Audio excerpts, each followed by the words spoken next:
Okay, for a second, I want you to forget everything you know about our world. Forget cities, forget cars, forget us. I want you to imagine a planet that belonged to giants, a world that had been humming along for 150 million years without a single human footprint. We're going back 66 million years to watch that world end so that ours could begin. And that right there, that's the key to this whole story. We're not just watching this from some high-tech spaceship. Nope. We're going down to the forest floor, into the burrows, to see this world through the eyes of the creatures who lived in the shadows of those giants, our most distant, tiny, shrew-like ancestors. Their story of survival is, when you get right down to it, our own. All right, so where are we? We're in the late Cretaceous period, and this is a world built on a completely different scale. The ground literally trembles with every footstep. The trees, they don't even seem tall enough to hide behind. This is the age of Titans, and they don't just live in this world, they are the world. Now, you gotta understand something crucial here. When we say it was a perfect world, that doesn't mean it was peaceful. Oh no, it was ferocious. It was a constant, brutal, day in, day out struggle for survival. But it was a stable system. The herbivores grazed, the carnivores hunted. For millions and millions of years, this brutal dance just worked. The planet was, in its own way, at its absolute peak. So you basically had two completely different worlds living on top of each other. In the sun, you had the giants, colossal, loud, totally unchallenged rulers of the day. But down below, hidden in the shadows of the giant ferns and the tree roots, lived this other group, our ancestors. Tiny, nervous little mammals, living their whole lives in the margins, always alert, always waiting for a future they couldn't possibly imagine. I mean, imagine what that world looked like from down below. The world above was a parade of actual legends. Tyrannosaurus rex, the absolute king. Herds of triceratops that move like living mountains. Those huge pterosaurs casting these vast, terrifying shadows from the sky. For our tiny ancestor, these weren't just animals. They were like forces of nature. Your entire existence was about one thing, going unnoticed, in a world that wasn't built for you. But, while all this life was happening on the surface, something else was coming. Something from the silent, absolute darkness of space. A single piece of rock on a collision course with destiny.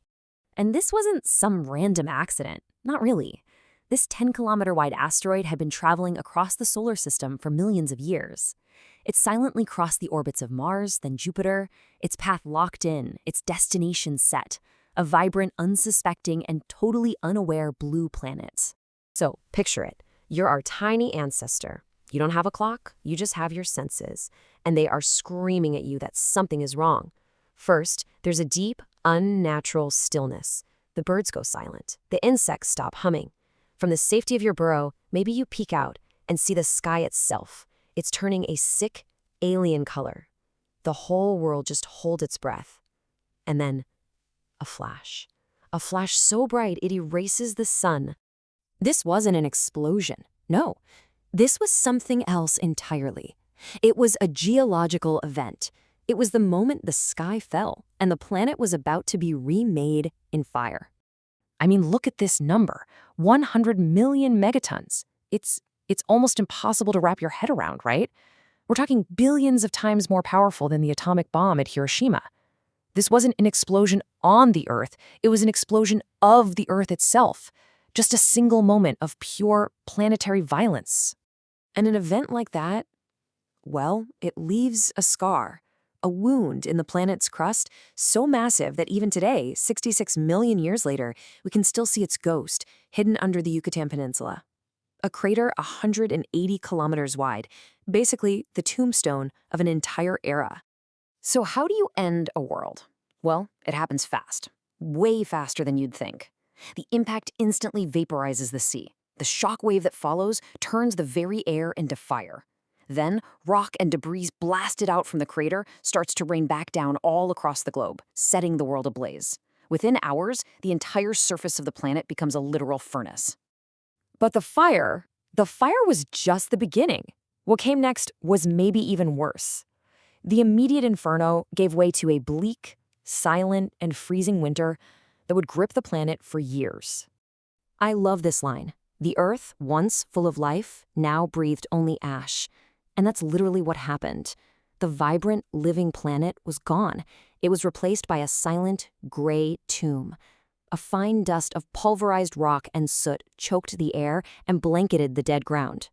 See all that dust that got thrown up into the air? It didn't just come back down. It stayed there, hanging in the atmosphere, creating this thick veil that blocked out the sun completely, for years. Temperatures plunged, the air turned toxic with sulfur. It was a global apocalypse, an environment where almost nothing could survive. And here's the kill shot, the thing that brought it all down. No sunlight means no plants. Photosynthesis just stopped. And with no plants, the herbivores starved.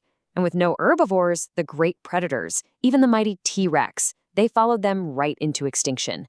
The entire global food chain collapsed, just like that, from the bottom up. But, and this is the most important but in the history of life on Earth, something did survive. While the giants on the surface froze and starved to death, our ancestors were insulated from the apocalypse. Huddled in the darkness of their burrows, they were shielded from the toxic air and the freezing cold. Their small size, their ability to live underground, the very thing that was a survival strategy for avoiding predators, had just become the single most important evolutionary trait on the entire planet. For years, maybe even decades, the planet was just silent, a frozen graveyard. But life, well, life is resilient, and from the ashes, a new world was getting ready to be born. I mean, can you even imagine that silence? Decades of a frozen twilight? But as the dust finally begins to settle, what happens? For the first time in a generation, a weak, pale sun starts to break through that gray haze. And with it, just a glimmer of possibility. And it starts so small. The first cleansing rains begin to wash the ash from the soil. Forgotten seeds, against all logic, start to sprout. Little green ferns start to pop up among the burnt trunks of ancient trees. And then, very timidly, the survivors emerge, out of their burrows into a world they no longer had to fear, a world that had been emptied of its giants. And right there, that's it. That's the moment, the Great Reset. The 150 million-year dynasty of the reptiles was shattered forever. The planet no longer belonged to the strong and the colossal. It belonged to the meek, the small, the adaptable. They had inherited the Earth. A new age, the age of mammals, was dawning. So why are we telling this story? It's not just some cool history lesson about dinosaurs. Their survival is the direct, unbroken line that leads right here to this very moment. And I think this really gets to the heart of it all. The Chicxulub impact wasn't just an act of destruction. It was an act of transformation. It was a violent, random act of creation. By wiping the slate completely clean, it gave the mammals, our ancestors, the one thing they never ever had in the age of dinosaurs, a chance. A chance to come out of the shadows and inherit an entire world. So, in the end, the day their world ended was the very day ours began. Everything we are, everything we've built, it all came from this one cataclysm. And it kind of makes you think, doesn't it? Every era faces its own transformations, its own challenges. What new world will be born from the changes we're facing today?